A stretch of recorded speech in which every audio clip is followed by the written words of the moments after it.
बिस्मिल्लाहिर्रहमानिर्रहीम। अस्सलाम वालेकुम नादरीन, आप यूट्यूब चैनल देख रहे हैं। मैं इमरान खान हूँ। इस वक्त की जो लेटेस्ट सूरत हाल है वो मैं आपको बता देता हूँ कि इस्लामाबाद को टच कर लिया है हर तरफ से आने वाले काफ़िलों ने। खैबर पख्तूनख्वा की जानिब से जो काफ़िले पहुँचे हैं, यानी जो M1 के ऊपर से जो काफ़िले पहुँचे हैं, वो कहाँ कहाँ से हैं मैं आपको बता देता हूँ। बड़ी तादाद में काफ़िले पहले इकट्ठे हुए डी ए खान में काफ़िले पहुँचे थे। कुछ जो हैं वो बलूचिस्तान से, 3 बड़े काफ़िले थे जो बलूचिस्तान से आए थे। सरदार अयाज खान खेतरान का काफ़िला था, वो पूरा ही बलूचिस्तान क्रॉस करके आ रहे हैं क्योंकि वो खेतरान का इलाका वो बिल्कुल अलग साइड पे है। तो वहाँ से वो लोग पहुँचे और उनके लिए एक बड़ा लंबा और कठिन सफ़र था, लेकिन वो पहुँचे। सलार खान पहुँचे, बलूचिस्तान की जो क़यादत है वो लोग पहुँचे, ये DI खान में आ गए। इसके बाद जो खैबर पख्तूनख्वा के साउथ के एरियाज़ हैं, सदरन एरियाज़ हैं, वहाँ से 3 काफ़िले, शेर अफजल मरवत के भाई का काफ़िला था, फिर उमर अमीन गंडापुर का काफ़िला अपना था। इसके अलावा जो है वो एक बड़ा काफ़िला शाहिद कटक का था। ये काफ़िले सारे DI खान में इकट्ठे हुए, फिर ये आगे बढ़े। जब ये सी पैक पे आए तो वहाँ पुलिस ने इनके सामने रुकावटें रखी थी, तो इनका पहला इनकाउंटर वहाँ पे हुआ, पुलिस के साथ सामना हुआ और वहाँ पे बड़ी ज़बरदस्त झड़पें पुलिस के साथ चल रही थी। इतने में मियाँ वाली के लोग जो हैं वो उकब से कामयाब हो गए और उन्होंने रुकावटें तोड़ के सी पैक के ऊपर रास्ता बना लिया। जब मियाँ वाली के लोग पीछे से आए तो सामने से जो है वो कुछ लोग इस तरफ को गए और पुलिस बीच में सैंडविच बन गई और फिर काफिलों के लिए रास्ते खुल गए। ये लोग रात को टाइमली निकल पड़े थे और इन्हें मौका मिल गया सी पैक के ऊपर पुलिस को खुदेड़ने का। तो जब पुलिस भाग गई तो ये लोग मोटरवे पे पहुंच गए जो पेशावर से इस्लामाबाद की जानिब जाती है। अब इनके सामने रुकावटें बहुत कम थी, जो रुकावट आई है ये उसको उखाड़ते गए, उसको हटाते गए। और ये इतना बड़ा काफिला था कि एक आम शहरी ने एक वीडियो बना के शेयर की, वहाँ बैठा हुआ था, उसने 10 मिनट तक उसने रिकॉर्डिंग की है। तो 10 मिनट बस गाड़ियां भागती ही जा रही हैं और अच्छी खासी रफ्तार में गाड़ियां जा रही थी और वो उसके बाद भी वीडियो बना सकता था, काफिला खत्म नहीं हुआ था। तो 10 मिनट तक अगर गाड़ियां भागती जा रही हैं और इतनी ज्यादा गाड़ियां जा रही हैं सारे, और रोड के दोनों तरफ, आने वाली साइड पे भी और जाने वाली साइड पे भी, तमाम रास्ते इस्लामाबाद की तरफ जा रहे थे। तो ये लोग जाकर उतरे हैं, इस्लामाबाद से ज्यादा दूर नहीं है वो इलाका, ये अटक का एक एरिया है, वहां से ये उतरे नीचे और वहां से उतर के फिर इन्होंने रास्ता लिया इस्लामाबाद टोल प्लाजा का। ये इस्लामाबाद टोल प्लाजा से 15 किलोमीटर पहले जाकर रुक गए थे और इंतजार कर रहे थे अली अमीन गंडापुर का। इन्हें यह तवक्को भी थी कि अली अमीन गंडापुर पीछे से हमें कॉल भी कर सकते हैं कि उल्टे आओ वापस, कटी पहाड़ी के इलाके में जो रुकावटें उनको पीछे से मिलकर हमारे साथ मदद करो, लेकिन इन्हें यह कॉल नहीं आई। ये पूरा काफिला वहीं पर मौजूद रहा और जो अटक के शहरी हैं वो भी निकले और निकल के वो भी इस्लामाबाद टोल प्लाजा की तरफ आकर वो भी जमा हो गए। तो ये बहुत बड़ी तादाद में लोग हैं। खावर बुखारी साहब हैं अटक के, और बहुत सारे लोग हैं अटक के, कुछ MPs हैं जो अटक से इलेक्शन जीते हैं, वो लोग भी हैं। तो ये सारे लोग आए और ये भी आके मोटर पे इकट्ठे हो गए। अब ये मियाँ वाली और अटक के लोग हैं, इनके अलावा बलूचिस्तान के और जो साउथ एरियाज हैं खैबर पख्तूनख्वा के, ये उनके लोग हैं। बन्नू से आए हुए लोग हैं, जनाब ये करक से आए हुए लोग हैं, ये वजीरिस्तान से आए हुए लोग हैं, ये DI खान से आए हुए लोग हैं। तो ये सारे लोग वहाँ इकट्ठे हो गए।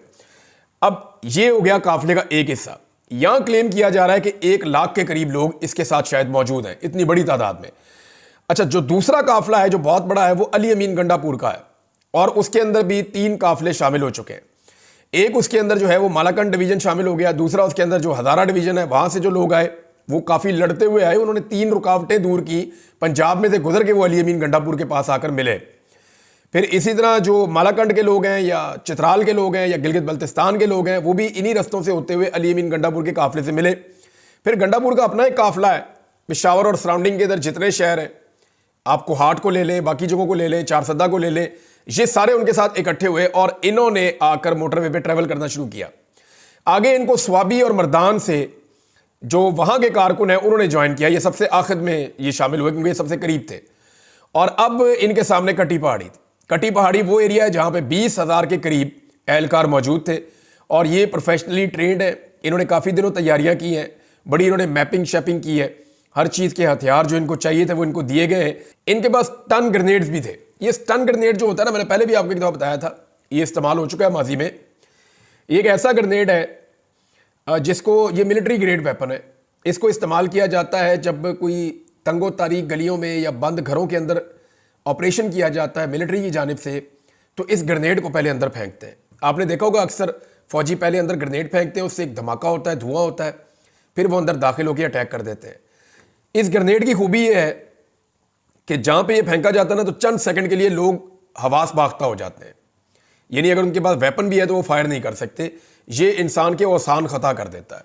इतना ज़बरदस्त इसका धमाका और इसकी शिद्दत होती है, इसका थ्रस्ट इतना ज़्यादा है कि ये बंदा मारता तो नहीं है लेकिन आदमियों को बेबस कर देता है। तो इसको इस्तेमाल किया गया है। बल्कि कुछ ग्रेनेड जो है, जो बाद में इन्होंने रिकवर किए वहाँ से पाकिस्तान तहरीक इंसाफ के कारकुनों ने, तो सुहेल अफरीदी ने निकाल कर दिखाए भी हैं सूबाई वजीर ने कि ये स्टन ग्रेनेड्स हैं और ये हमारे खिलाफ इस्तेमाल कर रही है रियासत, तो ये जुल्म है, ये हमारे साथ ना किया जाए। कुछ कारकुन जो है वो गिरफ्तार भी हुए पाकिस्तान तहरीक इंसाफ के, जो खैबर पख्तूनख्वा के काफिले के साथ आ रहे थे। तो उसके बदले में तहरीक इंसाफ के कारकुनों ने पुलिस वालों को यरगमाल बना लिया और फिर उनके साथ बातचीत करके पुलिस वाले छोड़ दिए और कारकुन जो है वो अपने वापस ले लिए। मौके के ऊपर ही फैसला हो गया, ना कोई अदालत ना कोई और चीज़। पुलिस वालों ने भी कहा ठीक है, अब अपने बंदे वापस लो, इनके बंदे छोड़ दो। पुलिस वाले कई जगहों पे पाकिस्तान तहरीक इंसाफ के कारकुनों के हत्थे चढ़े, लेकिन उन्होंने विजुअल्स बनाए तहरीक इंसाफ के कारकुनों ने, उनको सोशल मीडिया पे डाला भी कि हम इन्हें पानी पिला रहे हैं, हम इनका ख्याल कर रहे हैं। दूसरी तरफ कोई कारकुन अगर पुलिस के हत्थे चढ़ जाता है तो वो बहुत डंडे मारते हैं। ये हमने विजुअल देखा है कि अकेला कारकुन या 2 कारकुन या 4 कारकुन जहाँ पे पुलिस वालों के नरगे में आए, पुलिस वालों ने उनको बात मारा। लेकिन दूसरी जानिब आप ये देखेंगे जब अकेला पुलिस वाला या 2 4 5 पुलिस वाले कारकुनों के कब्जे में आ जाते हैं तो वो पानी भी पिलाते हैं, उनका ख्याल भी रखते हैं।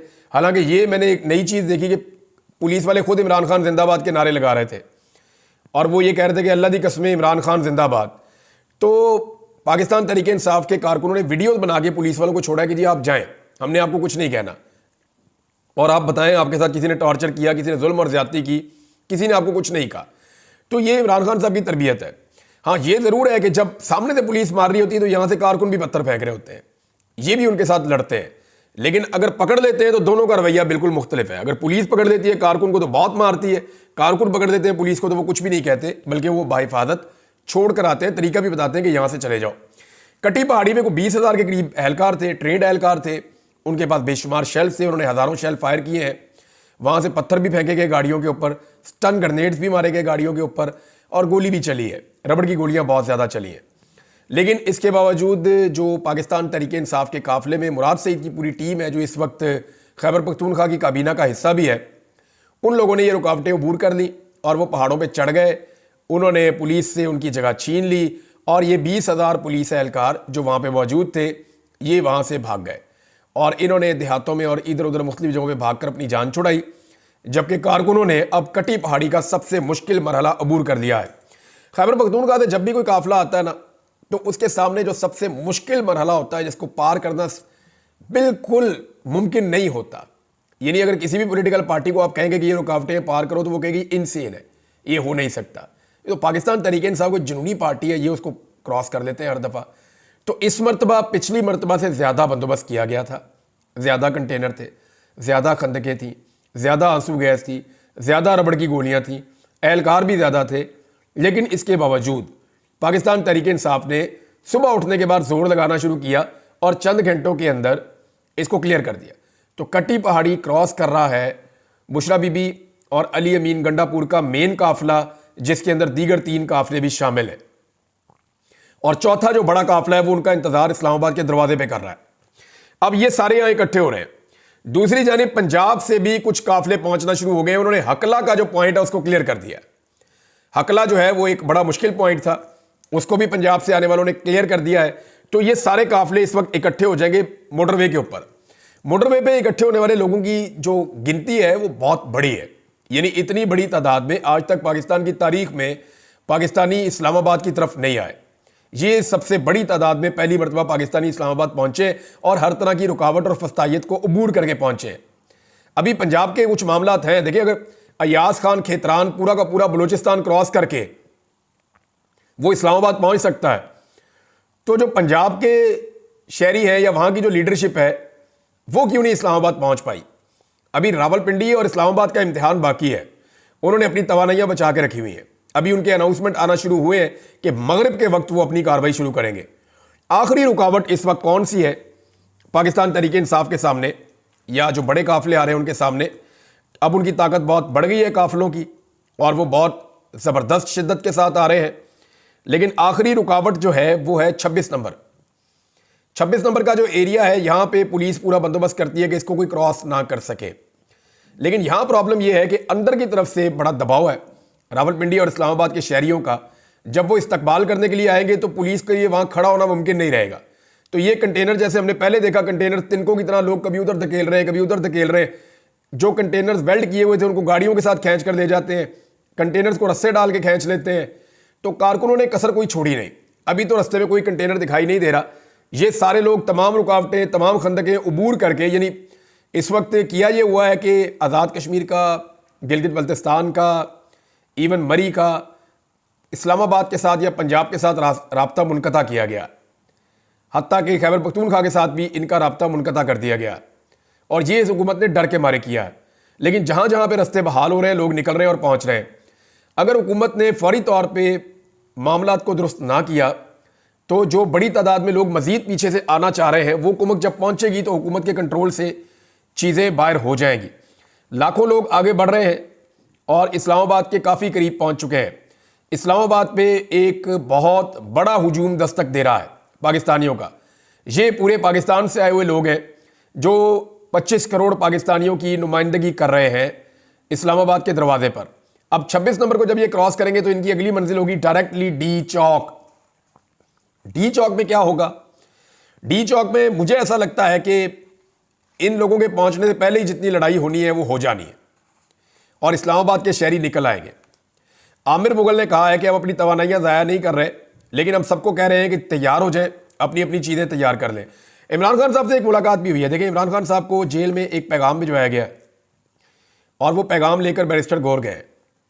इमरान खान साहब ने उस पैगाम के ऊपर ओके नहीं किया। देखिए, इमरान खान साहब को इससे पहले ऑफर थी कि आपको बनी गाला शिफ्ट कर देते हैं, आप हाउस अरेस्ट हो जाएं, चीज़ें चंद दिनों में बेहतर हो जाएंगी, आप इसको कॉल ऑफ कर दें।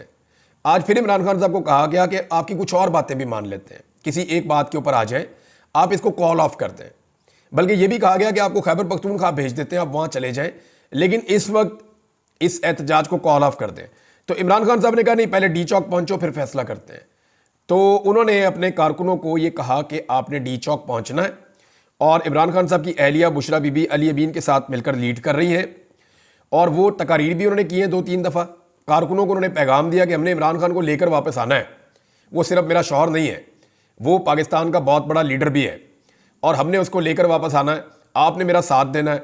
मैं अकेली भी रह गई ना तो वहाँ खड़ी रहूँगी, मैं वहाँ से नहीं हिलूँगी, मैं आखिरी सांस तक वहाँ पर खड़ी होकर मुकाबला करूँगी, मैं अपने शौहर को लेकर आऊँगी। अब बुशरा बीबी तो डट के खड़ी हो गई है, कारकुन भी उनके साथ खड़े हो गए हैं। कारकुनों की हालत यह है कि वो किसी और के ऊपर ट्रस्ट ही नहीं कर रहे, किसी पे भरोसा ही नहीं कर रहे। वो सारे के सारे इस वक्त डी चौक में पहुंच रहे हैं। अच्छा, इस्लामाबाद में जो अनाउंसमेंट की गई है, एक तो इमरान खान साहब ने चिट्टा इनकार कर दिया किसी भी किस्म की डील के, किसी भी किस्म की बात से। इमरान खान साहब के हासाब वैसे बहुत मजबूत हैं, दाद देनी पड़ेगी। इतना प्रेशर डाल के इन हालात में बंदा अपनी बात मनवा लेता है, लेकिन इमरान खान साहब ने कहा नहीं, उधर पहुंचो फिर बात करते हैं। तो पाकिस्तान तहरीक इंसाफ पहुंच रही है। अब पंजाब की क़यादत को यह सोचना पड़ेगा उन्होंने कब निकलना है और कैसे निकलना है और कैसे पहुंचना है। 10-12 काफिले जो निकल पड़े थे, जो रास्ते में आ गए थे, वो लोग तो अपने पहुंचने का बंदोबस्त कर रहे हैं। मैंने आपको उन सबके नाम बताया पिछले वीलॉग में। लेकिन जो लोग रह गए हैं उनको निकलना पड़ेगा, उन्हें पहुंचना पड़ेगा। अभी चकवाल ने निकलना है, तलागंग ने निकलना है, कलर कहाल ने निकलना है, अभी तो चक्री ने निकलना है, जेलम ने निकलना है, मंडी भाउद्दीन ने निकलना है, गुजरात ने निकलना है। ये सारे एरियाज अभी बाकी हैं। इन्होंने निकलकर रावलपिंडी और इस्लामाबाद की तरफ आना है। बहुत बड़े काफिले जो हैं वो जीटी रोड से आएंगे, कुछ काफिले मोटरवे से आएंगे और मोटरवे के ऊपर इस वक्त पाकिस्तान तहरीक इंसाफ के लोग ना सिर्फ M1 पर जो पेशावर से आ रही है, बल्कि M2 पर जो लाहौर से आ रही है, उसके ऊपर भी काफिले मौजूद हैं और ये सारे इस्लामाबाद की जानिब बढ़ रहे हैं। घंटे घंटे बाद जनाब हुकूमत की प्रेस कॉन्फ्रेंस हो रही है, उनकी घबराहट सबके सामने है, हुकूमत बहुत परेशान है और इमरान खान साहब अब ऐसा लगता है कि बाहर आ जाएंगे। उसकी वजह मैं आपको बताता हूँ। कल है जी 26 तारीख। 26 तारीख को इमरान खान साहब के रिमांड की पेशी है, जो रावलपिंडी वाला मुकदमा है। इसमें ऐसा लगता है कि मजीद रिमांड नहीं दिया जाएगा, हो सकता है इमरान खान साहब को जुडिशल कर दिया जाए और अगर जुडिशल कर दिया गया तो अगले दिन इमरान खान साहब की बेल हो जाएगी 27 तारीख को। तो यही एक नया मुकदमा है जिसमें इमरान खान साहब को मज़ायका खेज मुकदमे में अंदर रखा गया है। दूसरा, जो इमरान खान साहब का लाहौर में 8 मुकदमात वाला मामला चल रहा है, वहां पर हुकूमत के पास अब कोई ऐसी वजह नहीं है कि इमरान खान साहब की जमानत ना होने दी जाए। बाकी सारे केसेस में उनकी जमानत हो गई है, तो इन 8 केसेस में भी हो जानी चाहिए। अगर 27 तारीख को इमरान खान साहब को इन 8 केसों में जमानत मिल जाती है और रावलपिंडी वाले एक में मिल जाती है, तो फिर इमरान खान साहब एक आज़ाद शहरी हैं, इसलिए कि इससे पहले के तमाम मुकदमात में इमरान खान साहब या तो बाइज्जत बरी हो चुके हैं, या उनकी सज़ा मुअत्तल हो चुकी है, या इमरान खान साहब जो है उनकी ज़मानत कन्फर्म हो चुकी है। अब इस वक्त 27 तारीख की तरफ सब लोग देख रहे हैं। अगर 26 तारीख को अगर पहुंच जाते हैं सब लोग डी चौक में, तो 26 को जो अदालती कार्रवाइयाँ होंगी और जो 27 को होंगी, उनके नतीजे में बहुत मुमकिन है कि इमरान खान साहब रिहा हो और वो रिहाई के बाद फौरी तौर पे इस्लामाबाद आएँ और डी चौक में खड़े होकर वो अपने लोगों से तकरीर करें और उनसे खिताब करें, और खिताब करने के बाद वो अपने मुतालबात रखें और अगली तारीख देखकर फिलहाल वापस चले जाएं। ये एक सूरत हो सकती है, विन विन सिचुएशन सबके लिए। लेकिन अगर इन लोगों के साथ जोर ज़बरदस्ती की गई तो खुदा न खास्ता कोई सानिया भी हो सकता है। और हुकूमत को इस बात का ख्याल रखना चाहिए कि दूसरे सूबों से पुलिस बुलाई हुई है, वो पुलिस वाले बेचारे बीमार हो रहे हैं, उनको रात को तंबुओं के अंदर सर्दी में सुला दिया, उनको ठंड भी लग रही है, ना उनको खाना पीना अच्छा मिल रहा है, ना उनका कोई ख्याल रख रहा है, उनको सिर्फ डंडे पकड़ाए हुए हैं आपने लोगों को मारने, वो बेचारे अपने घरों से इतनी दूर आए हुए हैं। तो मेरी एक गुजारिश उन पुलिस वालों से है कि आपने अपनी सिक्योरिटी का बहुत ख्याल रखना है। यहाँ पे ऐसे अनासर हैं जो फ़ायदा उठा सकते हैं इस सारी सिचुएशन का, लिहाजा किसी भी दहशतगर्दी से, किसी भी वाक़े से आपने अपने आप को बचाना है।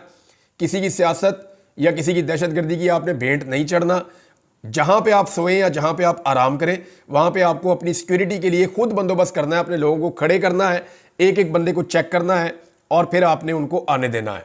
अदरवाइज़ ये एक लैप्स हो जाएगा ना, तो सिक्योरिटी का लैप नहीं होना चाहिए। सिक्योरिटी वालों को चाहिए कि खुद अपना भी ख्याल रखें और अपने साथ जो साथी आए उनका भी ख्याल रखें, क्योंकि इस्लामाबाद इंतजामिया तो खुद गर्ज है, हुकूमत को तो आपसे कोई गर्ज नहीं है। वो तो ऐसा लगता है कि उन्होंने पुलिस वालों को बीमार होने के लिए बुलाया और बीमार होने के लिए छोड़ दिया है। इस्लामाबाद और रावलपिंडी की आवाम के लिए एक गुजारिश है, ये लोग लगभग जब पहुंचेंगे तो 2 दिन हो जाएंगे इनको चले हुए, और शदीद लड़ाई के बाद ये लोग पहुंचे हैं आपके पास, और इन्होंने बड़ी तकालीफ बर्दाश्त की हैं, आंसू गैस की शेलिंग खाई है, डंडे खाए हैं, बड़ा जागते रहे हैं, बड़ी देर लड़ते रहे हैं। तो ये लोग बड़ी तकलीफ बर्दाश्त करके आ रहे हैं। तो जो अनाउंसमेंट की गई है वो ये है कि बिस्किट, केक, खाने पीने की अशिया, पानी, जूसेस और जो गर्म कपड़े हैं, कंबल हैं, ये जो मुज़ाहिरीन आ रहे हैं उनको फराहम किए जाएं और उनको वेलकम किया जाए, ताकि उन्हें लगे कि वो दारुल हुकूमत में आए हैं। दारुल हुकूमत में जो हुकूमत है वो तो पाकिस्तानियों को वेलकम नहीं कर रही, उन्होंने तो इसको एक किले में बना दिया था, कन्वर्ट कर दिया था, जिसके अंदर कोई दाखिल नहीं हो सकता। लेकिन दारुल हुकूमत के लोगों को चाहिए कि वो वेलकम करें। और ये जो DPO है उसको लोग सारा दिन ढूंढ रहे थे। अगर किसी सरकारी अफसर ने यूनिफॉर्म में बैठ के सियासी बयान देखना है ना या देना है, तो वो पहले इस बंदे की शक्ल देखे, गौर से देखे और फिर इबरत हासिल करे जो लोगों ने इसके साथ कर दी है। होना तो ये चाहिए जब हुकूमत तब्दील हो तो इस DPO को एक दिन अटक के पुल पे खड़ा किया जाए और जो भी खैबर पख्तूनख्वा से आई है उसको वेलकम करे। और ये कोई बुरी बात नहीं है, इसने तौहीन की थी लोगों की, लिहाजा इसको उन्हें वेलकम करना चाहिए। DPO कहीं दिखाई नहीं दे रहा, पता चला है उसको टिकटॉक का भी शौक है, अब जितने मर्जी बना ले। अटक की हर दीवार पे उसका नाम लिखा हुआ है। अटक के शहरियों ने हर जगह पे DPO को चैलेंज किया और उसको उसका चैलेंज याद दिलाया, लेकिन DPO कहीं दिखाई नहीं दिया। तो ये एक निशान इबरत है जिसको सारी ब्यूरोक्रेसी हमेशा याद रखे। मैंने आपसे जिक्र किया कि अहमद फराद का बहुत बड़ा रोल है, वो अपनी शायरी के जरिए लोगों को उभारते हैं, उनको लेकर आते हैं, उनके अंदर इनकलाब पैदा करते हैं। इसी तरह इस DPO का भी बहुत बड़ा रोल है कि इसने जो कुछ बोला उसके बाद लोग बहुत गुस्से में थे और वो इसको ढूंढते ढूंढते अटक को क्रॉस कर गए। नाज़रीन, एक हिकमत अमली हुकूमत ने और बनाई है और वो ये है कि अब वो सोशल मीडिया के जो एक्टिविस्ट हैं या सोशल मीडिया के जो जर्नलिस्ट हैं उनको अब गिरफ्तार करेगी। हुकूमत ने हिकमत अमली इसलिए बनाई है कि उनको ये आइडिया हो गया है कि हमने तमाम पाकिस्तान के मीडिया को ब्लॉक कर दिया है।